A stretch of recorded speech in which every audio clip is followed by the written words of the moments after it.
Hello പിള്ളേരെ, അപ്പം ഞാൻ ഹെൽമെറ്റ് ഒക്കെ വെച്ചുകൊണ്ട് ഞാൻ അമ്പടി ഇടാൻ വന്നതെന്നല്ലേ എന്ന് നോക്കിയേ.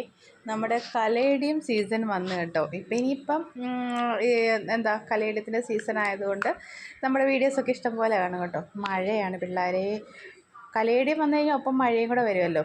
അപ്പം ഞാൻ ഓൺ വോയിസിൽ എടുത്തതായിരുന്നു അന്നേരം തന്നെ. പക്ഷേ എന്ന് വെച്ച് കഴിഞ്ഞാൽ സൗണ്ടിൻ്റെ പ്രശ്നം വന്നു കേട്ടോ. അപ്പോൾ അതേ നമ്മുടെ കോമൺ കലേഡിയം കണ്ടോ, ഈ ഫസ്റ്റ് പുതുമഴയിൽ വരുന്ന കലേഡിയത്തിനൊക്കെ നല്ല കളറായിരിക്കും കേട്ടോ. അപ്പോൾ ഇതേ ഞാനും പടിയും അങ്ങോട്ട് ഇറങ്ങിയാണ്. പാമ്പൊക്കെ കാടുമായിരിക്കും, എന്നാലും ഞാൻ ചെരുപ്പൊക്കെ ഇട്ടുകൊണ്ട് ഷൂ ഇട്ടുകൊണ്ടാണ് ഇറങ്ങിയത്. എന്നാലും നമ്മൾ ഈ കലേഡിയം കണ്ടു കഴിഞ്ഞാൽ പാമ്പിനെയും ചേമ്പിനെയും നോക്കത്തില്ലല്ലോ. അപ്പോൾ നമ്മുടെ സൂപ്പർ വൈറ്റ് ഉണ്ട്, പിന്നെ വൈറ്റ് ഡോട്ട് ഉണ്ട്, അങ്ങനെ കുറേയധികം കലേഡിയങ്ങളുണ്ട് കേട്ടോ. നമ്മുടെ പഴയ ഒരു ലൊക്കേഷനൊക്കെ തന്നെയാണ് ഞാൻ കവർ ചെയ്തുകൊണ്ടിരിക്കുന്നത് കേട്ടോ.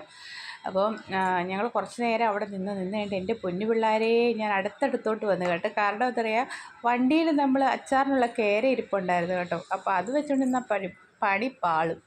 അതുകൊണ്ട് ഞാൻ ഹെൽമെറ്റ് ഒക്കെ വെച്ചിട്ടുണ്ട്. മഴ ഇങ്ങനെ പെയ്തുകൊണ്ടിരിക്കുക കേട്ടോ. അപ്പോഴത്തേ ആ തോട്ടത്തിനകത്തോട്ട് നോക്കിയാൽ കാണാം കേട്ടോ, നല്ല എന്താ നക്ഷത്രം മിന്നി നിൽക്കുന്ന പോലെ രാത്രിയിൽ ആകാശത്ത്. എത്രത്തോളം കാണാൻ പറ്റുമെന്ന് അറിയത്തില്ല, ഞാൻ സൂം ചെയ്തെടുക്കുകയാണ്. എൻ്റെ കൈയൊക്കെ നല്ലോണം വിറയ്ക്കുന്നുണ്ട് കേട്ടോ. അപ്പോൾ അടിപൊളിയായിട്ട് ആ ഒരു തോട്ടം മൊത്തം ഉണ്ണിപ്പുണ്ട്. സാധാരണ വേലിക്ക് പുറത്തായിരുന്നു, ഈ പ്രാവശ്യം നമ്മളെ പേടിച്ചായിരിക്കും കലേടിയെല്ലാം വേലിക്കകത്ത് കളിച്ചു കേട്ടോ.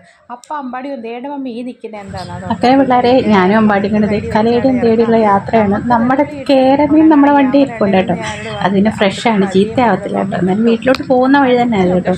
അപ്പം ഞാനിങ്ങനെ രണ്ട് സൈഡിൽ ഞാനും അമ്പാടി നോക്കി പോകണം. കാരണം റബ്ബറും തോട്ടത്തിലാണല്ലോ എപ്പോഴും കലേഡിയംസ് ഉണ്ടാകാറ്. ഞാനും എൻ്റെ നോക്കിയാൽ പോട്ടോ. കാരണം ഈ റബ്ബർ തോട്ടത്തിലാണല്ലോ എപ്പോഴും കലേഡിയങ്ങൾ ഉണ്ടാകാറുള്ളത് കൂടുതലും. അപ്പം അങ്ങനെ ഞങ്ങളിങ്ങനെ യാത്ര കൊണ്ടിരുന്ന വഴിക്ക് കണ്ട് മക്കളെ കണ്ട അടുത്ത ലൊക്കേഷൻ ഇവിടുന്ന് ഞാൻ ഇതുവരെ കണ്ടു ചെയ്തിട്ടില്ല. നമ്മുടെ വീടിൻ്റെ തൊട്ടടുത്ത സ്ഥലമാട്ടോ.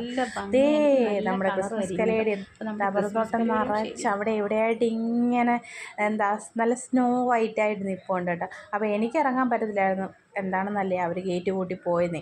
അപ്പോൾ അമ്പാടി എൻ്റെ ഇടയിൽ കൂടെ ഇതിൻ്റെ അടിയിലൂടെ ഞൊത്ത് ഇറങ്ങിയിട്ട് എനിക്ക് കുറേ വീഡിയോസൊക്കെ അവൻ എടുത്ത് തന്നു കേട്ടോ. ഞാൻ പറഞ്ഞു ഇതിൻ്റെ ഉടമസ്ഥനാരാന്ന് നമുക്ക് തപ്പി പിടിക്കാൻ, എന്തായാലും നമ്മൾ തൊട്ടടുത്തല്ലേ, എന്നിട്ട് നമുക്ക് അവിടെ ചെന്ന് ഹണ്ട് ചെയ്യാമെന്ന് പറഞ്ഞു കേട്ടോ.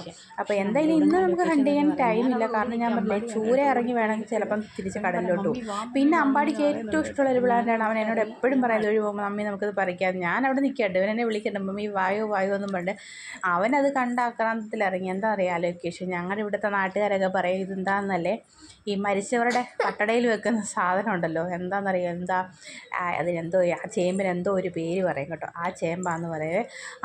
അപ്പം അവൻ എന്തായാലും ഒരെണ്ണം പറിച്ചെടുക്കുന്നുണ്ട് അവിടെ നിന്നുകൊണ്ട്. അപ്പം ഞാൻ അവിടെ നിൽക്കുന്നത് എന്താണെന്ന് വെച്ച് കഴിഞ്ഞാൽ റോഡ് സൈഡാണ്. ഇനി ആരെങ്കിലും